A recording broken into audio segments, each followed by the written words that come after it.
G'day, it's Peter from Bundaberg Commercial, and aren't we blessed? Here I am on the weekend, just with the mobile phone at the kitchen, out looking over on the horizon where you can see the beach and the ocean. If you don't like watching me, then just watch the background. But it's very much an awesome blessing, isn't it? We live in a country that's safe. Thankfully, there's no bombs and ammunition going around. We're got food to eat, nice places to live in. But yes, we've all got challenges, but we get a lot of blessings. So I'm going to do this video on how do we maximize the blessings from God. Well, the first thing that I think needs to be recognized is we need to thank God for the times when we do have blessings. If you're like me, if we did 10 hours worth of prayer in a month, 8 of them is probably all about me. Save me from this, help me with that, take care of this problem, put this in place for me. It's all about me, myself, and I. Then you might have 1 hour where you actually pray for others. And then as an afterthought, you might do a prayer of thanks to God. I think what we need to do is more often is give a lot better thanks for God.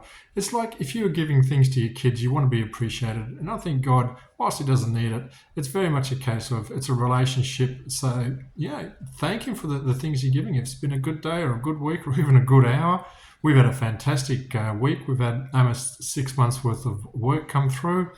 It's helped us immensely. It's almost signalled the end of a very tough time that we had. So it's very much ensuring that we give plenty of prayers of thanks, because it is a wonderful life that we have and we need to appreciate it.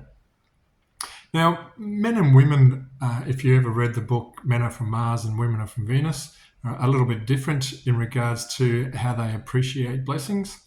For men, if it's a Maserati, then it's a big blessing and we give a big thanks. If it's a bag of sinkers for your fishing line, we give thanks, but a small thanks. Whereas women are much more egalitarian, I suppose. If it's a blessing, it's a blessing, and they will give a lot of prayer and thanks. And I think we can learn from our fellow women on earth. When you do give thanks to God, be just as enthusiastic about the little blessings as you do the big blessings.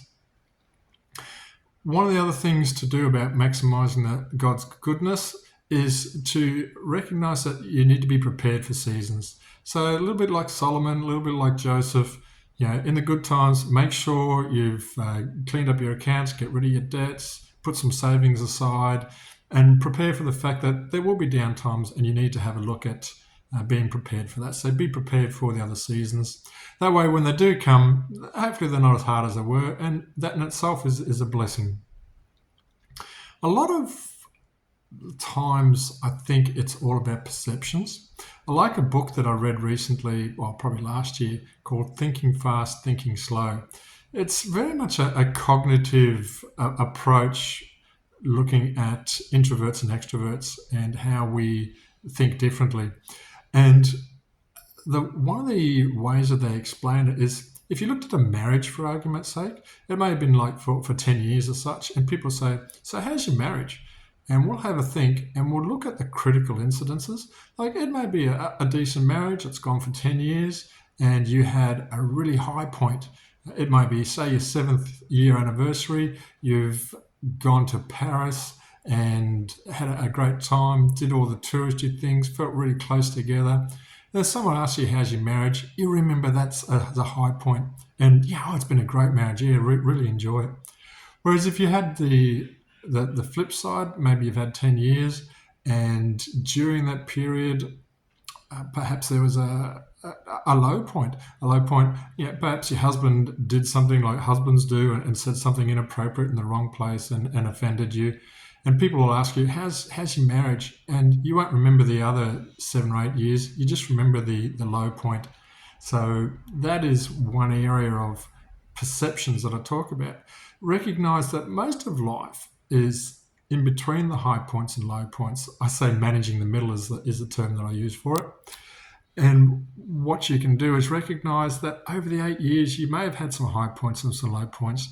Don't let them cloud the fact that you've had 8 relatively stable, happy years in the middle. I like the story of there's a farmer who goes up to the wise man in the hills in the country. They're in Asia somewhere. He says, "Oh, wise man, terrible things happen, terrible things." And the wise man says, "Oh, tell me about it. What's going on?" He says, "Oh, my cow died." He says, "Oh, okay. Your cow died, but it's not necessarily a bad thing." So, "What do you mean it's not necessarily a bad thing?" says the farmer. "Of course it's a bad thing. That cow, provided milk for us. That cow provided, is a beast of burden. It ploughed all the fields for us. The fact that it's dead is terrible." So, well, you never know. Maybe it is, maybe it isn't. So the farmer goes off in a huff. Comes back a week later and says, "Oh, great news, great news. I sold the carcass for the cow and I had enough money to buy a horse. And this horse is fantastic. It works twice as fast as what the cow does. And the money we had left over, we were able to get a couple of chickens and a duck. So it was a great blessing that the cow died and we've now got a horse." And the wise man says, "Oh, maybe it is, maybe it's not." And the farmer, still not quite getting it, says, "Oh, of course it's a blessing. What do you know for a wise man?" And walks off, so disappointed. Comes back a week later, says, "Oh, terrible news, terrible news." He says, "My son has broken his arm. He was riding the horse." And the wise man, as you can pick up, says, "Well, maybe it's good, maybe it's bad." And the farmer goes off, starting to think that, maybe he's looking at life slightly the wrong way. He comes back a week later. He says, "Great news." He says, "The military came and they took all the young men out of the village to go to war, but they left my son because he had a broken arm. Great news, my son still stays behind." And yes, you can imagine the final line from the wise man. Maybe yes, maybe no. So it's all about perceptions.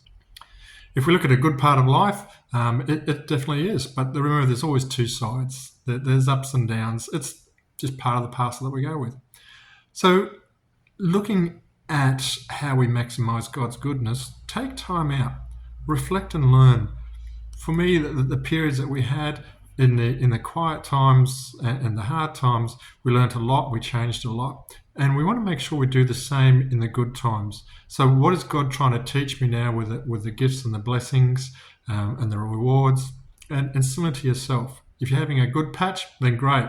Enjoy it, thank God for it, and make sure that you give prayers to thanks. And ask yourself, what is God teaching me here? Because He's always teaching us things. Finally, I'd have a look at biblical principles. Blessings come from obedience. I'm not sure which part of the Bible that's in, but that's one of the things that I keep focused on.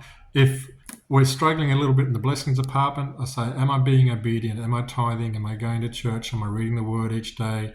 Am I being Christ-like in my business and my dealings? Make sure that you're doing that. We're not undermining the power of grace. But it's quite obvious. Just once again, like any parent, you're going to be happier and bless your children more if your kids are behaving themselves. And finally, be still and know that God is God. He's got it all in control, the good times and the bad times. We do not see what's going on. He's a God of infinite detail. He's a God who looks over the whole universe for eternity. So at the end of the day, just pray and be thankful to Him. Okay, so that's my thoughts on maximizing God's goodness. Make sure you do a prayer of thanks. Make sure you have a look at perceptions and make sure you take time out to reflect. All right, in the meantime, I'm going to probably go do some fishing or play some chess because it's a great day and I want to make the most of it. Thank you, God. Take care and God bless.